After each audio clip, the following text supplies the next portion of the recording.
Throughout history, deadly snowstorms have claimed lives and destroyed entire communities. Some of these catastrophic events were documented as they unfolded. Here are the 5 deadliest snowstorm tragedies caught on camera.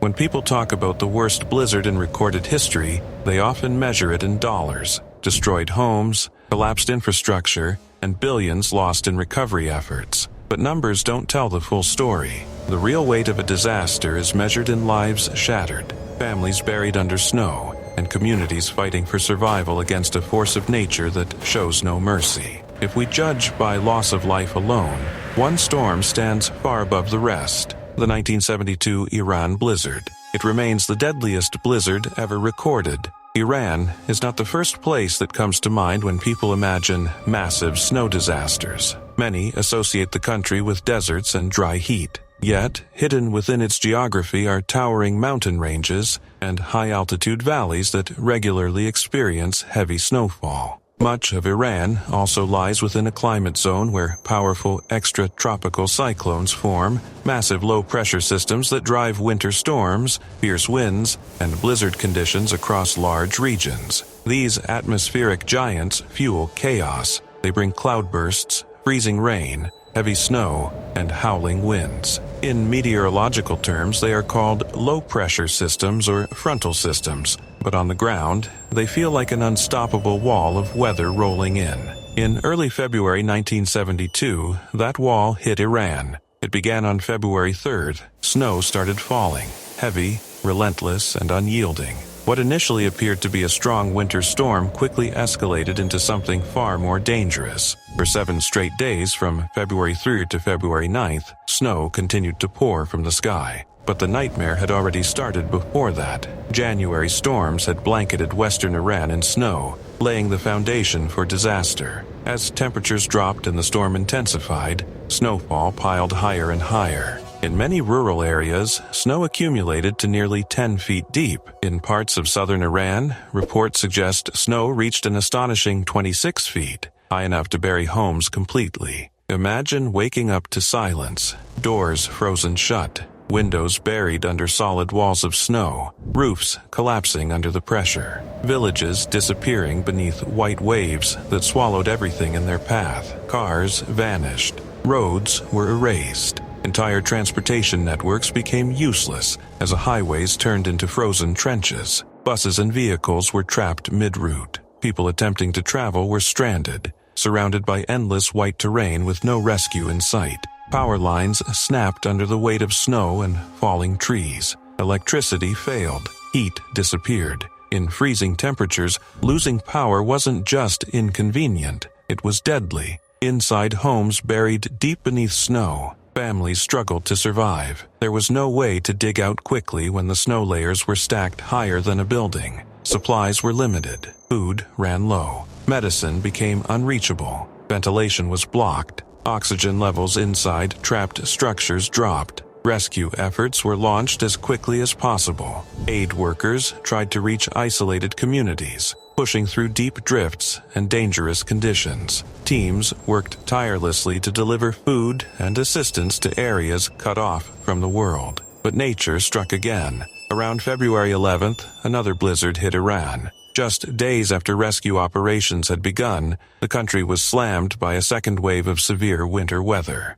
Relief teams were forced to retreat for safety. The second storm delayed aid and deepened the tragedy. When the snow finally settled and the full scale of destruction became clear, the numbers were staggering. More than 4,000 people lost their lives. In some villages, there were no survivors. Entire communities were wiped out, not by explosions or sudden disasters that allow escape, but by slow suffocation under endless snow and isolation from help. The tragedy cemented the 1972 Iran blizzard as the deadliest in recorded history.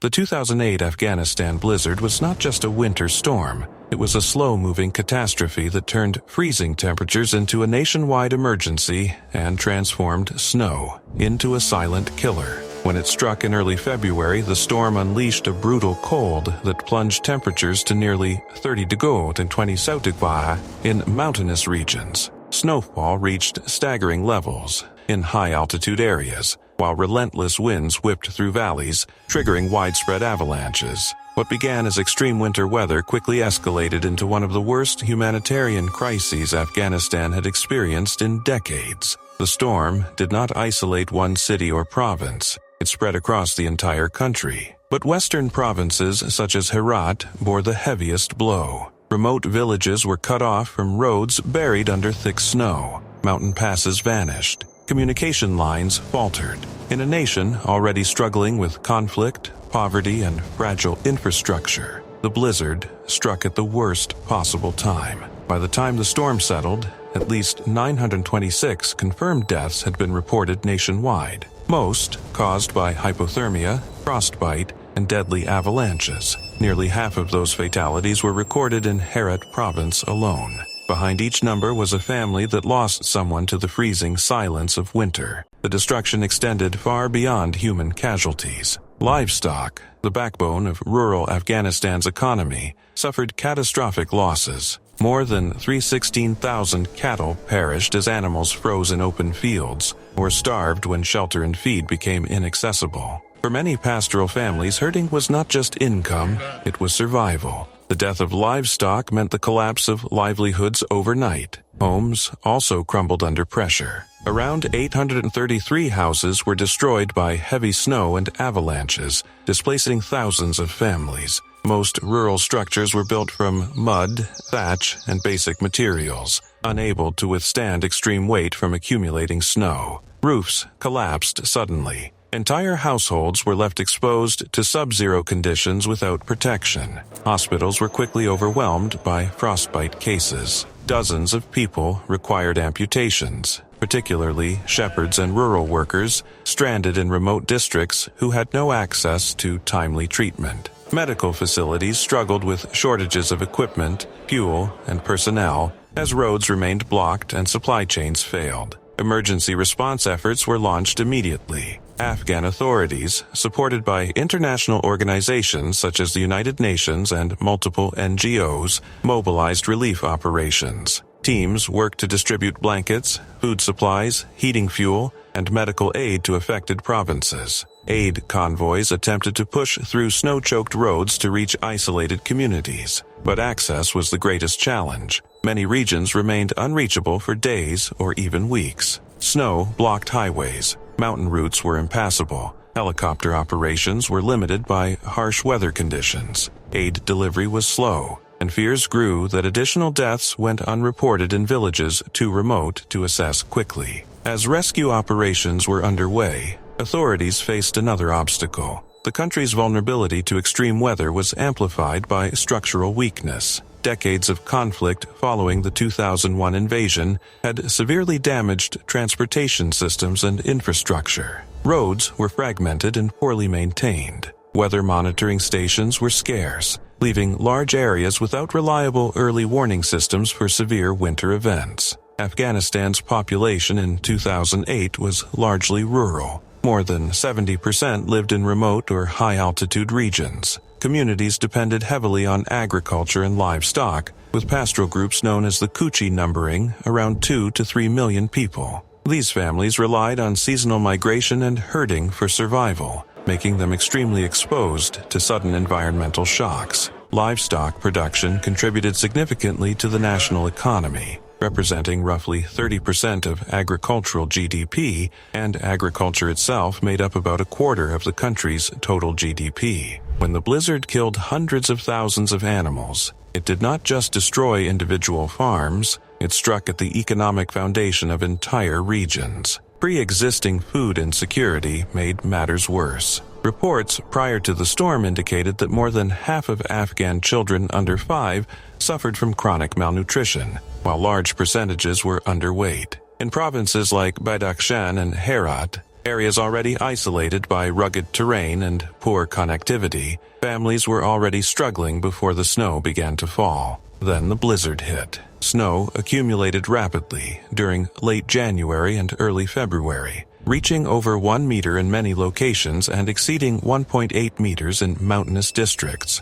Whiteout conditions reduced visibility to near zero. Winds strengthened. Avalanches triggered by heavy snowfall swept across high-altitude slopes, burying homes and blocking escape routes. The storm eventually began to weaken by mid-February. Rising daytime temperatures, sometimes reaching up to 17 degrees in western provinces, caused rapid snowmelt. But relief came with new risks. Melting snow increased flood threats in river valleys, extending the impact of the disaster into early spring. When the crisis was finally assessed, estimates suggested more than 1,000 total winter-related deaths, including secondary fatalities from disease and exposure. The official count of direct blizzard deaths stood at 926, though many believe the true toll may have been higher.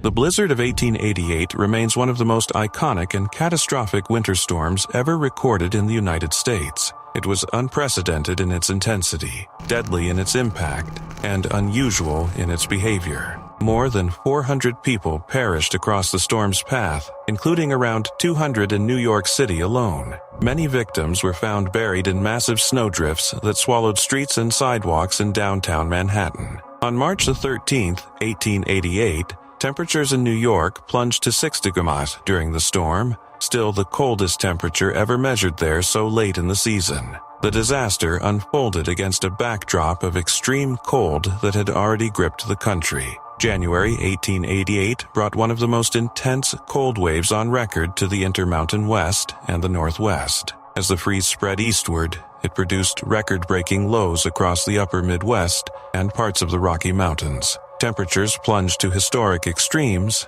including 42 in Missoula, Montana, and 40 in St. Paul, Minnesota. Many locations that had only limited weather observations at the time likely experienced even harsher conditions. Before the devastating East Coast storm arrived, another tragedy struck the plains, the infamous children's blizzard of January 12-13, 1888. A sudden and powerful storm swept across the upper Midwest, catching settlers and schoolchildren off guard as they attempted to travel home through open prairie. Blinding snow, fierce winds, and rapid temperature drops trapped people outdoors with little warning. Around 200 to 250 people died, most of them children. The event became one of the deadliest blizzards in U.S. history and foreshadowed the destruction that would follow weeks later. The Great Blizzard that hit from March 12 to 14, 1888, behaved in a way meteorologists had rarely seen. Severe winter storms affecting the Northeast typically form after a cold air mass is already in place. But in this case, no strong cold system preceded the storm. Instead, the low-pressure center developed offshore and became stationary. It even made a counterclockwise loop off southern New England while maintaining peak strength, with a central pressure near 980 millibars. Rather than following a typical northeastward path, the storm stalled, slowly filled, and gradually dissipated while unleashing relentless snow and wind. By early Monday, March 12th, rain in New York City turned to snow as temperatures dropped to freezing. Winds quickly intensified, reaching sustained speeds of about 50 mph. By 8 a.m., the city was paralyzed. Visibility vanished under swirling whiteout conditions. Telegraph lines failed, cutting off communication with the outside world. With no subway system at the time and elevated rail lines grinding to a halt, including one train that derailed and killed passengers and crew, transportation collapsed almost instantly. Walking outside became nearly impossible and often fatal. Of the roughly 200 deaths in New York City, many victims were found buried in deep snowdrifts along sidewalks. Among them was Senator Roscoe Conkling, a powerful political figure who died from exposure while attempting to walk between offices in Manhattan. Hotels filled rapidly with stranded residents. The historic Astor Hotel set up cots in its lobby to shelter people who had no safe way to return home. By sunset, temperatures had fallen to 8 degrees, winds continued to howl, and drifts reached up to 20 feet in parts of the city. Conditions were even harsher outside the urban core. 50 trains became stranded across New York, New Jersey, Connecticut, and Long Island after becoming trapped in snowdrifts or derailed while attempting to push through accumulations that reached 30 to 40 feet in some locations. Passengers and crew who abandoned stalled trains to reach nearby towns often perished in the attempt. Ships at sea also suffered, facing 90 mph winds, violent waves, and heavy ice buildup that destabilized vessels and caused them to capsize. Snow totals varied widely, but reached extraordinary levels. Saratoga Springs recorded the highest accumulation at 58 inches. Albany measured 47 inches, and Troy reported 55 inches. In Connecticut, drifts measured up to 38 feet in some rail cuts, while New Haven recorded about 42 inches. Statewide maxima included 50 inches in parts of Connecticut, 48 inches in Vermont, and 40 inches in Massachusetts. Even in New York City, where Central Park recorded 21 inches, some areas of Brooklyn and Queens reported up to 36 inches. The storm stalled offshore, allowing warm Atlantic air to intrude into northern regions, while cold air remained trapped inland. This sharp temperature contrast created dramatic differences over short distances. At one point, temperatures were 4